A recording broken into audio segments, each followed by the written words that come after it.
এক একটি গাছ ফলন দেবে বছরে 150 কিলোরও বেশি, যেখানে 1 একর জমি থেকে আপনি রোজগার করতে পারেন 4 লাখ টাকারও উপরে। হ্যাঁ, আজ আমরা 12 মাসি লেবু চাষ নিয়ে আলোচনা করব। 12 মাসি ভিয়েতনাম মাল্টা চাষ। নরমালি বাড়ি ওয়ান মাল্টা চাষ যেখানে 70 থেকে 80 কিলো প্রোডাকশন হয়, সেখানে এই লেবু হবে তার দ্বিগুণ। চলুন আমার সঙ্গে আজ নদিয়া জেলার একটি ফার্মে, যে ফার্মার বিগত 5 বছর ধরে লেবু চাষ করছেন এবং সেখান থেকে প্রচুর টাকা উপার্জন করেছেন। তো আজ সেই ফার্মারের সঙ্গেই পরিচয় করাবো এবং আপনাদেরকে লেবু চাষ সম্পর্কে একটা দারুণ তথ্য দেব।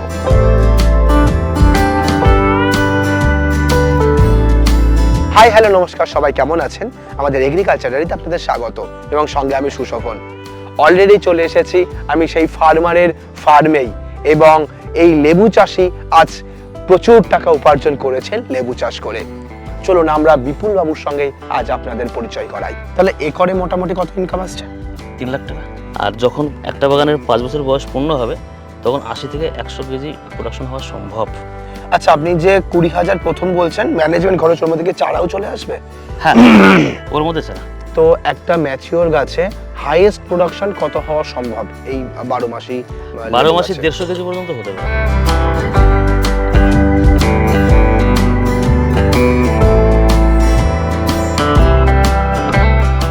যে কোনো ব্যবসা করার আগে অবশ্যই সেটা যাচাই করে নেবেন, কারণ প্রত্যেকটি ব্যবসা ঝুঁকি সাপেক্ষ।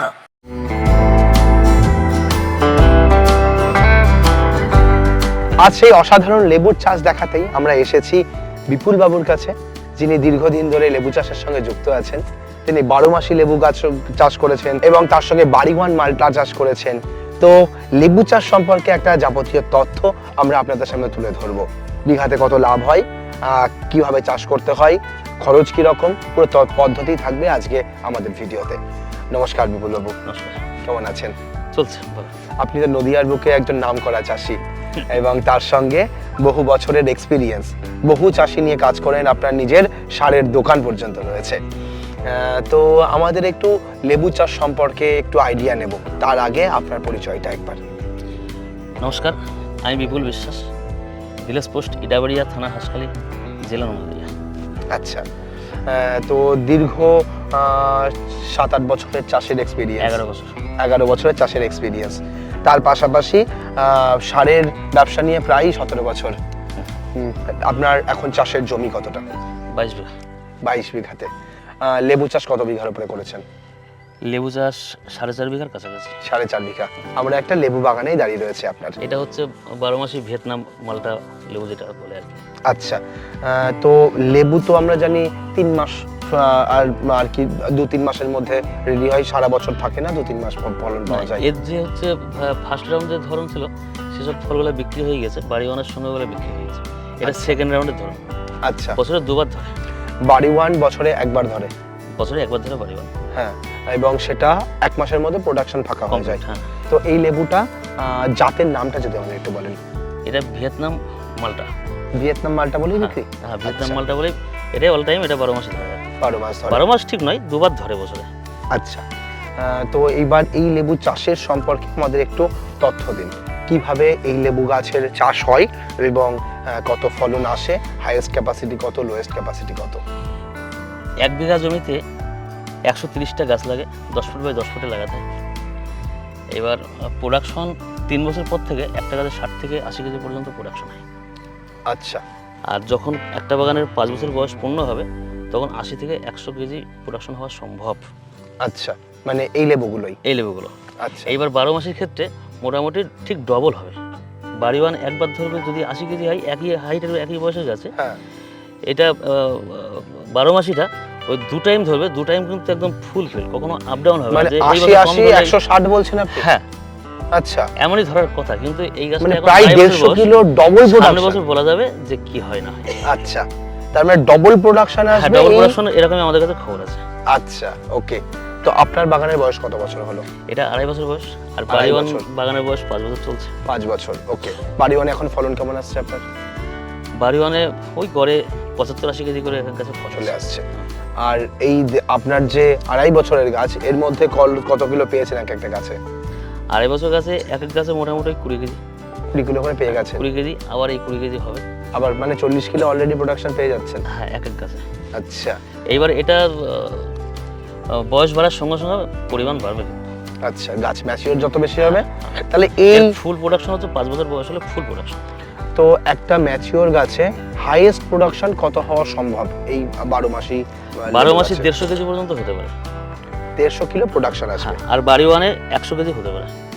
আচ্ছা, আচ্ছা, আপনার কাছে একটুখানি একটা বিষয় জানার খুব প্রয়োজন, সেটা হচ্ছে আপনি বিগত 5 বছর ধরে লেবু চাষ করছেন। বহু ফার্মার এর মুহূর্তে দেখা গেছে যে লেবু বাগান কেটে তুলে দিচ্ছে, লেবু চাষ আর করছে না। তাহলে যেখানে আপনি করছেন সেখানে তারা করছে না, সমস্যা কোথায় হচ্ছে?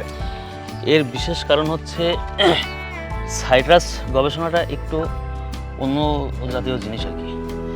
আমরা যে সমস্ত ফসল চাষ করে থাকি, এই সাইট্রাস চাষটা সম্পূর্ণ একটা ব্যতিক্রমী চাষের মধ্যে পড়ে। এই কারণে এর ম্যানেজমেন্টটা সম্পূর্ণ আলাদা। আচ্ছা, এইবার লেবু জাতীয় যে কোনো লেবু জাতীয় ফসলই কপার জাতীয় ওষুধগুলা ওর চাহিদার মধ্যে থাকে। আচ্ছা, যেমন ব্লাইটক্স, আমি নাম ধরে বলছি, টাটা কোম্পানির ব্লাইটক্স, ইউপিএল কোম্পানির উপরোফিক্স, তারপরে এখন হচ্ছে ভারত কোম্পানির কোসাইড এসছে। হ্যাঁ, এই সমস্তগুলো কপার বেসড ওষুধ। এগুলো মাসে 1 বার অথবা 2 বার যদি স্প্রে করে দেয় তাহলে কোনো গাছে কোনো রোগ হবে না, এটা আমার পক্ষ থেকে গ্যারান্টি। আচ্ছা, আর ক্লাক্সিন গোল্ড, রিডিউমেল গোল্ড বলে এই সমস্ত একটা ওষুধ পাওয়া যায়। হ্যাঁ, বিভিন্ন কোম্পানির আছে। এই মেটালাক্সিল ম্যাঙ্গো যে কম্বিনেশন, যে গ্রুপগুলো, এগুলো মাসে 1 বার ব্যবহার করা উচিত গাছকে সুস্থ রাখতে গেলে। আচ্ছা, আর কুচি পাতা মারলেই তখনই পোকায় অ্যাটাক করে, তখন ওই পোকা মারাটা দেখার সঙ্গে সঙ্গে ওষুধ দেওয়া উচিত। কেউ যদি ওই পোকাকে পুষে রাখে, এবার পাতা যখন ক্ষত করবে, সেই ক্ষত দিয়ে বিভিন্ন বাতাসের যে ভাইরাস থাকে, ভাইরাসটা ঢুকবে পাতার মধ্যে। হ্যাঁ, ফলে ওখান থেকে গাছ অ্যাটাক হবে। আচ্ছা, যেমন লেবুর পাতা জালি হয়ে যায়, পাতা শুকিয়ে যায়, লাল হয়ে যায়, এই সমস্ত অনেক রকম সমস্যা দেখা যায়। এটাই হচ্ছে প্রধান কারণ যেটা বললাম। ওকে, তো অনেক ক্ষেত্রে দেখা যাচ্ছে অনেক ফার্মাররা প্রোডাকশনের কম হওয়ার কারণেও অনেক সময় ফার্মাররা লস খাচ্ছে, এর কারণটা কি? এবার এক্ষেত্রে টেম্পারেচার একটা বিশেষ জিনিস। যদি কোনো এলাকায় 45 ডিগ্রির উপরে টেম্পারেচার চলে যায়, সেইখানে কিন্তু ফল গাছে টিকিয়ে রাখা মুশকিল হয়ে যায়। আচ্ছা, হ্যাঁ, ঠিক সেই হিসাবে আমি একটু বলতেই পারি, গত বছর আমার এখানে 45 ডিগ্রির আশপাশে রান করেছিল। প্রোডাকশন কিন্তু গত বছর একটু কম হয়েছে। হ্যাঁ, আমি যে সবসময় ভালোটাই বলবো, মন্দটা আমার মুখ দিয়ে বেরোবে না, এটা কিন্তু হতে পারে না। ঠিক ঠিক, গত বছর তুলনামূলক প্রোডাকশন আমার কম হয়েছে। আচ্ছা, তার মানে টেম্পারেচার তাহলে কত থেকে কত থাকাটা আদর্শ? আমাদের এখানে নিম্নে 8 ডিগ্রি পর্যন্ত হয়, ঠিক আছে, কোনো সমস্যা নেই। এইবার সাইট্রাস তো ঠান্ডার সময় গাছ খায়ও না, বাড়েও না। হ্যাঁ, গাছটা একটা স্থিতিশীল জায়গায় থাকে, মানে ঘুমন্ত অবস্থায় থাকে যাকে বলে। হ্যাঁ, এইবার ঠান্ডা একটু কম বেশি ব্যাপারটা সেটা নয়। টেম্পারেচার হাইয়ের ক্ষেত্রে 45 ডিগ্রি ঊর্ধ্বে না ওঠাটাই ভালো। সেরকম জমি মানে সেই ধরনের এলাকা সিলেকশন না করাই ভালো লেবু চাষের ক্ষেত্রে। আচ্ছা, আর জলের চাহিদা কতটা লাগে? জলের চাহিদা খুবই কম। আচ্ছা, মোটামুটি বছরে কবার সেচের প্রয়োজন পড়ে? ফুল আসার পরে সেচ দিতে হবে, ফুল আসার আগে নয় কিন্তু। আচ্ছা, জানুয়ারিতে কোনো সেচ চলবে না, প্রথম কথা এটা মাথায় রাখতে হবে। যদি কোনো চাষি থেকে থাকে, জানুয়ারিতে কোনো সেচ একদমই দেওয়া যাবে না। এবার গাছের ফুলের ভাব বুঝে ফেব্রুয়ারির প্রথম সপ্তাহ অথবা দ্বিতীয় সপ্তাহে সেচ দেওয়া যেতে পারে। আচ্ছা, আর তারপরে ফল আসার যখন গুটি ধরে যাবে বা প্রোডাকশন আসবে, তখন 15 দিন অন্তর অন্তর 2-3টে সেচ লাগবে। তারপরে বর্ষা চলে আসবে, আর সেচের কোনো প্রয়োজন নেই। আচ্ছা, ওকে। আর আগাছা পরিষ্কার, গোড়া পরিষ্কার, এগুলোর ক্ষেত্রে কতটা নজর দেওয়া? গ্লাইফোসেট যেটা বলা হয় রাউন্ড আপ, ওইটাকে এড়িয়ে চলতে হবে। হ্যাঁ, এইবার আমরা তো চাষি, আমরা তো বিভিন্ন ঘাসমারা নির্ভর হয়ে এখন চাষ করছি বর্তমান। এইবার গ্লাইফোসেটটা বাদ দিয়ে প্যারাকোয়াট যেটা আছে ওটাকে ব্যবহার করা যেতে পারে। অথবা ইউপিএল এর একটা ওষুধ এসছে সুইপ পাওয়ার, ওটাও মানে বর্ষীয় ক্ষেতের ক্ষেত্রে খুব ভালো একটা প্রোডাক্ট। আচ্ছা, এবার গাছে যেমন জলের প্রয়োজন তেমন তার সারের প্রয়োজন আছে, তার নিজের খাবারের মিনারেলস, ভিটামিন, বিভিন্ন ধরনের জিনিস প্রয়োজন। তা আমি গাছের গোড়ায় বছরে কতবার কিভাবে সার দেব? ফল ধরার পরে একবার সার দিতে হবে। ফল যখন গুটি সেটেল হয়ে যাবে, একটা শাকের গুলি আকৃতি হয়ে যাবে, তখন একটু বেশি মাত্রায় সার দিতে হবে। বছরে 2 বার, রেডি বাগানের বছরে 2 বার সার লাগে। আচ্ছা, কি কি ধরনের সারের প্রয়োজনীয়তা আছে?